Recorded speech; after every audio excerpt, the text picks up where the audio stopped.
Good morning, guys. It's Marty again. For those of you who have not joined us before, last week I think this got coined a Mornings with Marty, and it's intended to be a check-in with everyone at the gym about what's going on with us. Just kind of like a, I don't know, state of the gym address each week. And this week, actually, over our coaches meetings that of course we do on Zoom, just like everyone else is doing right now, on one of our recent Zoom meetings, we kind of asked the question, what are we doing right now, or what is the gym doing right now? And as in, what is our mission right now? We're not having any classes.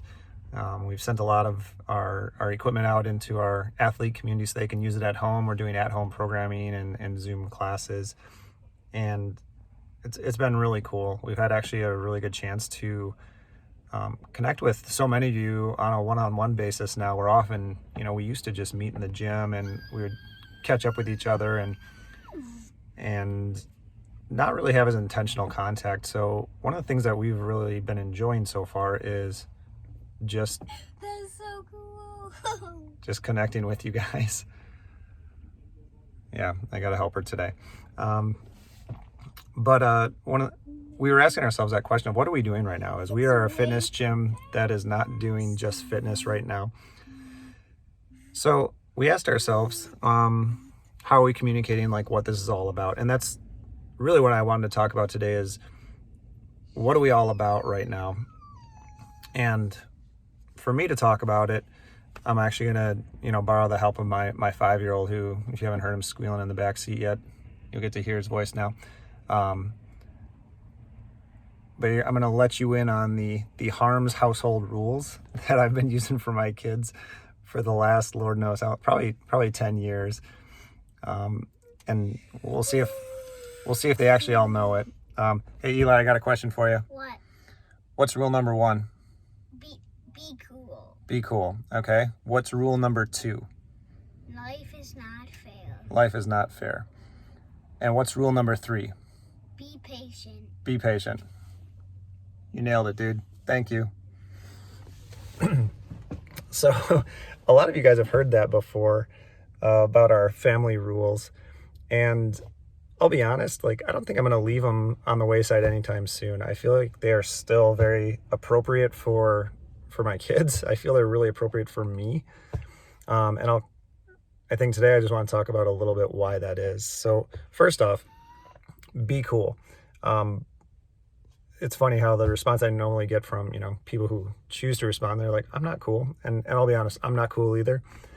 But it doesn't mean my response should not be cool. So the whole gist behind be cool is that no matter what comes up, no matter what situation you're put in, you're never going to be in a better situation, you're never going to improve the situation if you freak out. So that's really the whole goal of be cool. So if something doesn't go our way, which happens all the time, especially for kids, when they want to break down and experience stress, and you as an adult can recognize, you don't need to have all this stress right now. So I respond with, dude, be cool. And, I get it, easier said than done, but if we repeat it to ourselves, eventually it'll become truth. But the way I look at it, I would say, the most extreme version, I think, one of the greatest fears that people have is public speaking. And I would say a good example, I hypothesize this is not a true story, but that dream where you are public speaking, so one of our human biggest fears, and you're giving a speech and you are absolutely naked up on stage. In this particular hypothetical situation, if you're up there giving a speech, doing something frightening, and then adding top embarrassment to it as well, what's the best case scenario that you could have come from this situation? I would say be cool would very much apply. If you think about it, you're there, the audience is there, there's nothing you can do about it. It's not a good situation. Anything that is going to be seen has already been seen, so you might as well just be cool about it. In that situation, the person who is going to really make a positive impact on people. Thrown into the worst case scenario is the person who just can express the be cool.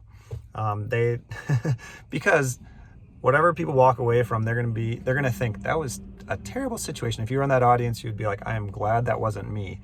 But that person was so calm about the whole situation that they are my new hero. I don't even remember what their speech was about, but they are my hero.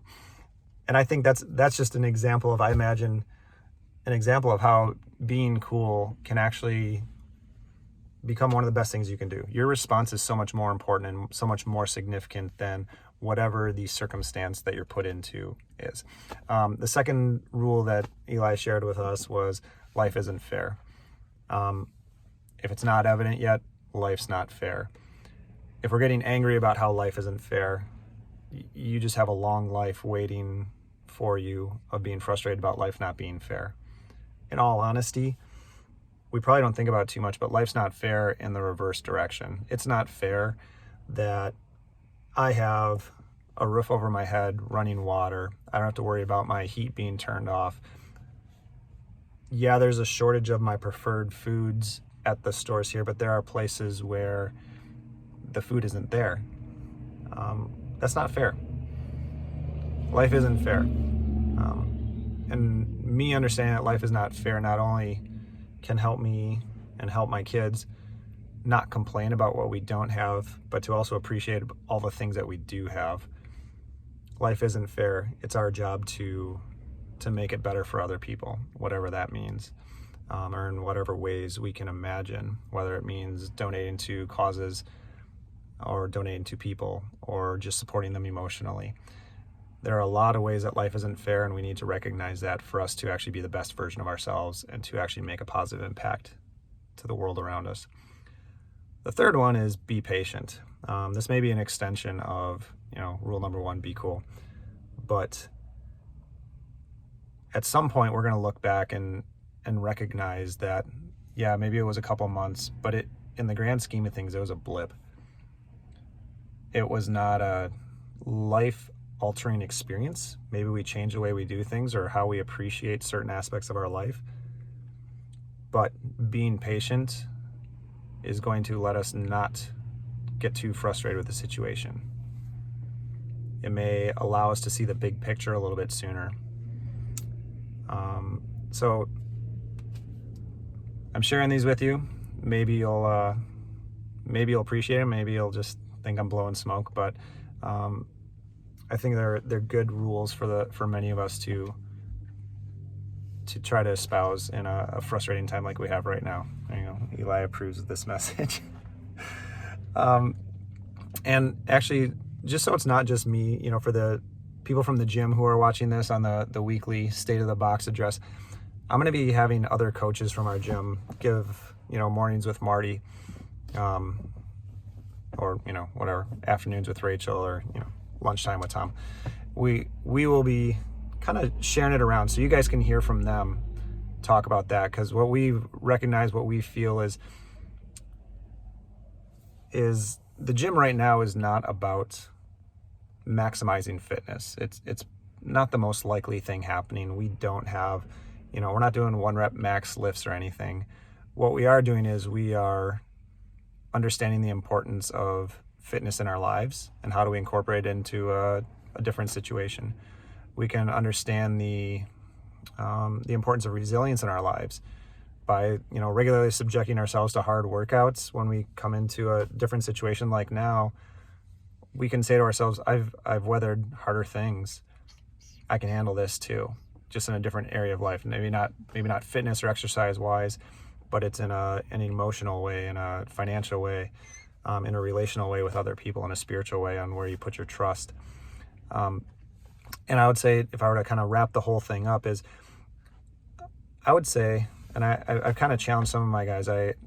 In Wednesday nights when I'm a small group leader for youth group at my church, and I challenged my guys last night to think about what their message is, and maybe I'll extend it to all of you guys now too. Is think about what is your own message that you have to share to the world. Like, you are unique. You have unique experiences. you are special and beautiful in your own way. You make connections with people that I can't. You mean something to others in a way that I never will be able to. I would encourage you to understand or seek out what is your message. What is unique about your story that is worthwhile to other people? And the one that I would share, the one that I've kind of hung my hat on probably for about the last year, is I would say how you do something is significantly more important than what you do. An example, I'll give you two examples actually. One is in the gym. What often happens is we've got what we call our fire breathers, those who finish first, lift the biggest weights, athletic specimens. They're just done first and everyone knows who they are. And then there's another group who often will finish kind of at the tail end, but everyone's cheering for them. And you get to see their resolve every single day. You know it's harder for them than it was for the fire breathers. And those are the most inspiring people in the gym, are those who are doing it well, putting in the effort, not cheating their reps, not saying they did more when they didn't, because everyone appreciates how they did it so much more than what they did. So that's an example of what I love. And there's been times I've watched my athletes work out, and the times that I've been most likely to tear up a little bit, and I have, is when there's someone who is just struggling with the workout and you see them just grit their teeth and do it. And then you see someone else come alongside them and say, hey, I'm gonna help you finish. And those are the times where I really, truly, truly value our community. And I value when people are living out that how they do something is more important than what they do. No one cares about their time or their numbers or their lift or their strength or anything at that point. So that is one example. The second example is something simple as filing your taxes. There's probably, well, what do you know? Yesterday was tax day, although it's been extended. I just think of, there's probably, ways you can cheat the government and, justify it 8,000 different ways. But how you do something stands prouder than what you do. So is that couple $100 you might save on your tax bill more important than your integrity? And I get it. This is, this one may hit a little too close to home for a lot of people, but it's just a legitimate question of, in all aspects of your life, how you do something is more important than what you do. And maybe the one last one I'll say is, this is one of those things is how I help explain to myself why I do what I do. Why do I own a gym or run a gym or choose to do this, I'll say not very financially responsible business plan, is because I recognized a few years back that I wanted to be someone that my kids would look up to, someone that they respected, and I wanted to be someone that they knew. Some of the career paths I was on were not going to allow me to be part of their lives in a very tangible way.